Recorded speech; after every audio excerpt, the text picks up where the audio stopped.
But Drew Brees is reading these comments about what they said when he was being drafted. You can see him getting competitive. He took a picture of the sheet before he left, I think, his motivation. J.J. Watt, I think they said he'd never be a great pass rusher. He wanted to know the name of the scout who said that. You guys are a strange group. Strange. Well, you're quietly competitive. Like you never give that impression that you're like I'm going to kill you. But the hardest part, I'll tell you how competitive I am. But the worst part is my wife she might be worse than me. She's more competitive. Oh my gosh, yeah. We got in a huge argument over backgammon on our honeymoon. On do you run or do you block? It's one of those kind of things, and she's very competitive. So she fits right in. But were you competitive when you played? Oh yeah, definitely. I competed when I first got to the 49ers when Steve DeBerg was there. We competed at everything from cards and Space Invaders had just come out. We play Space Invaders. We'd go down and get rolls of quarters just so we had enough to play against each. I mean, everything that happened. And we even made up a crazy game that on the top of our portable goalposts, they were hollow. So we would get half rolls of tape and try to throw them up and put them in the top of the goalpost.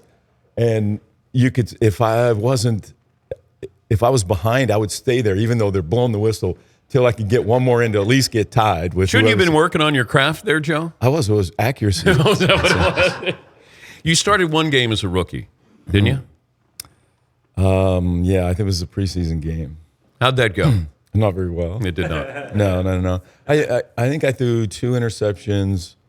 They might have both gotten run back for touchdowns, but the nerve of the one guy, he had to run me over on the 1 yard line to get in. So it wasn't a very good start. But if I would have told you, hey, the game's going to slow down, you're going to get it, and you're going to be successful. If I would have said that after that game, would you have believed me? Probably not. When I first got there, the offensive system was so different than what I was used to, and the terminology was all was half words and half numbers, where I came from a system that was strictly numbers. At Notre Dame? Yeah. And so I was sitting there trying to figure out what all this meant, and things were going pretty fast as a rookie. So, well, give me an idea of a play that was different from Notre Dame. That when you got to when Bill Walsh came in, like how did the system change, and you would call a play in the huddle? Do you remember one? Yeah, barely. No. Well, we would just run things like. I'll give you the easiest one we put in first. It was 22Z in, and it was just a hook. But the thing that you had to do is most of the time from another system, we would have called 3 different numbers across the board to tell each receiver what to do.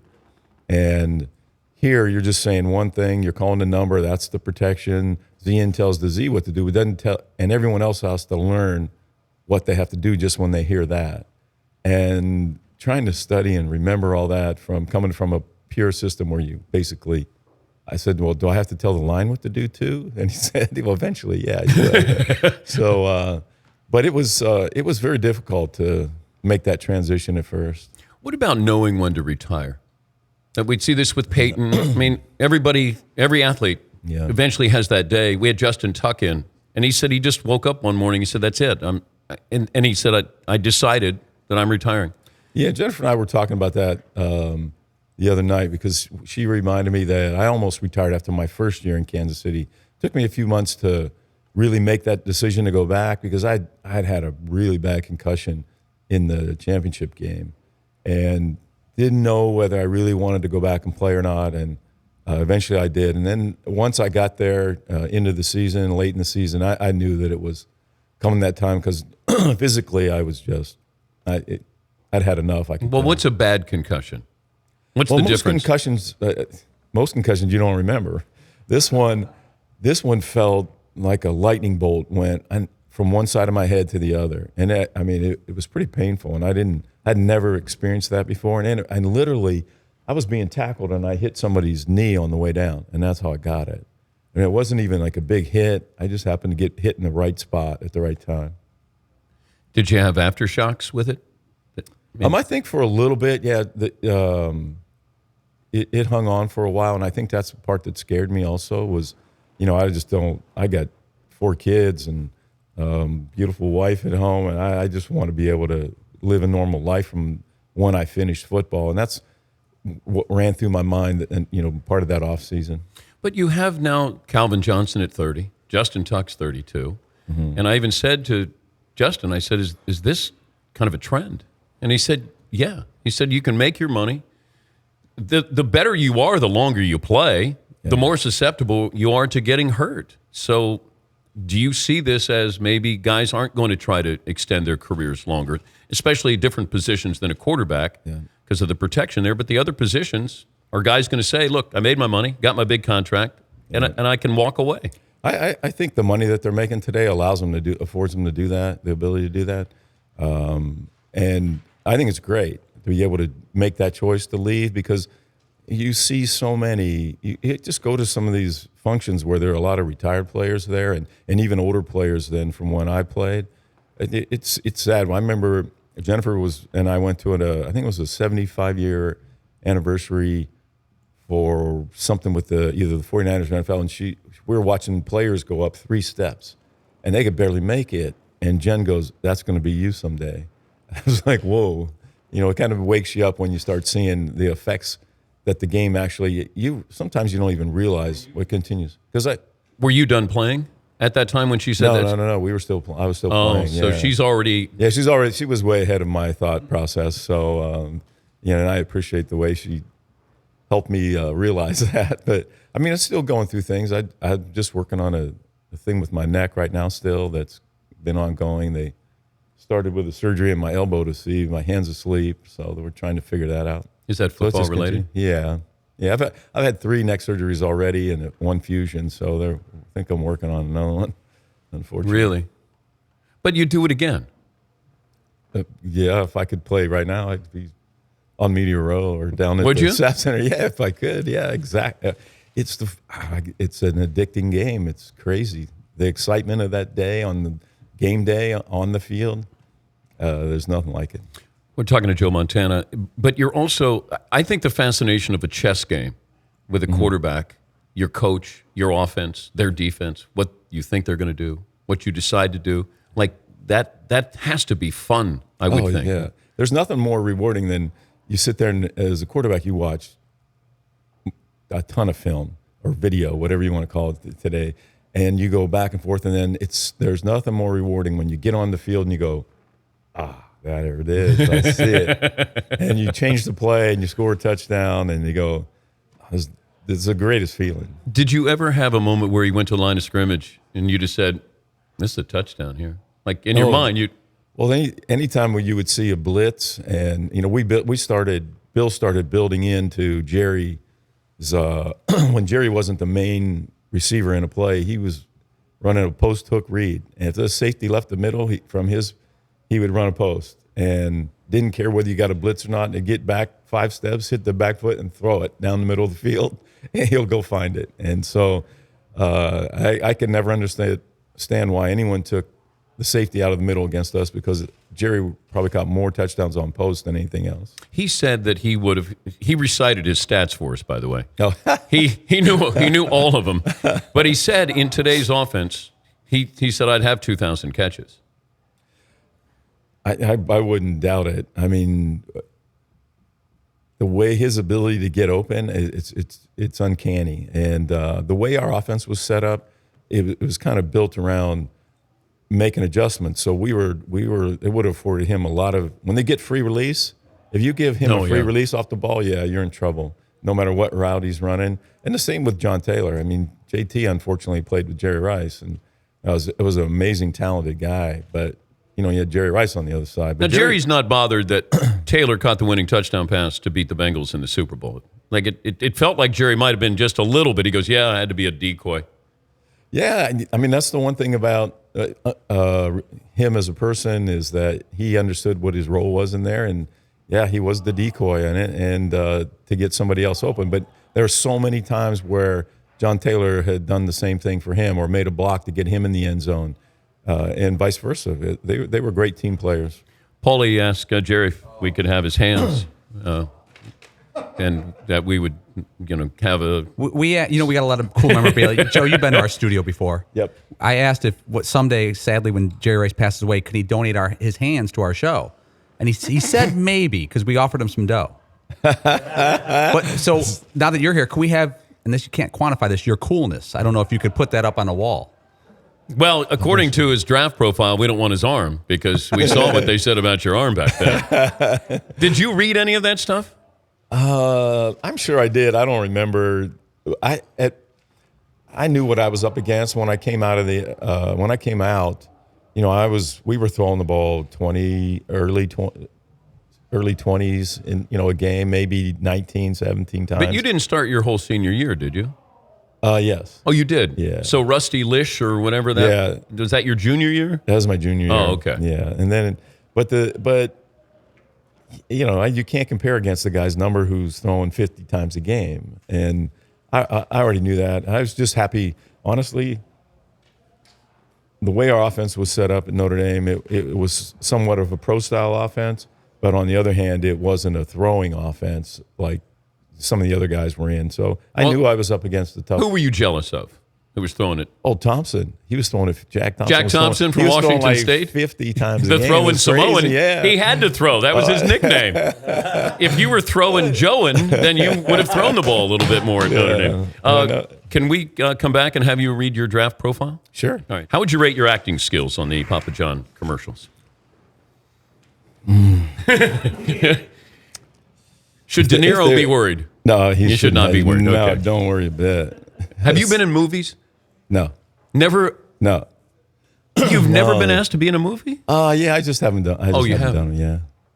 Were you asked to be in? Yeah. No. Yes. No. What? I know what you're going to ask. No. Yes, you are. I What? already know it. What am I going to ask? I'm not going to say it. You want me to say Rudy, right? Oh, Rudy, that's right. No, I was going to do Ace Ventura, Pet Detective, that maybe you instead of Marino. No, it wasn't.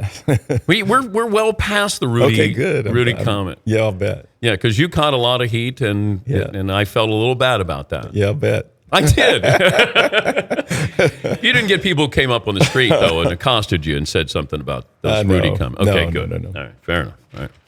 You want your draft profile? You ready? McLovin printed it out. This is 1979. These are actual things written about Joe Montana going into the draft. He can thread the needle, but usually goes with his primary receiver and forces the ball to him, even when he's in a crowd. He's a gutty, gambling, cocky type. Doesn't have great tools, but could eventually start. Possible system quarterback. He could have a Hall of Fame career and win multiple Super Bowls, but some smart analysts will credit his system. That's probably wasn't there. That's a shot at you, McLovin. Remember when McLovin called you a system quarterback, Joe? Yeah. All right, I admit I added that one in there. That's great. Is there anything else on your arm strength in there? No, but I'm sure that was part of it.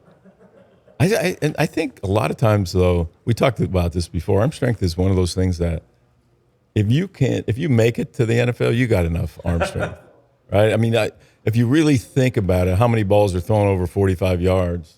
I mean, it's all you really have to. It's a lot about timing, reading, making the right reads, throwing the ball on time, and you don't have to have a cannon. Is cocky a good attribute for a quarterback? Yeah, I think you have to have some of that, because part of it is and you have to be very competitive, because when you make a mistake, obviously it's tenfold over a lot of mistakes that go maybe on the line or a receiver that's not really seen as often, but your mistakes are amplified. So you have to be able to say in my mind, okay, I lost that one, but I'm going to win the next one, and be able to put that behind you. And I think it takes a certain amount of that. I don't care what happens. I'm better than that.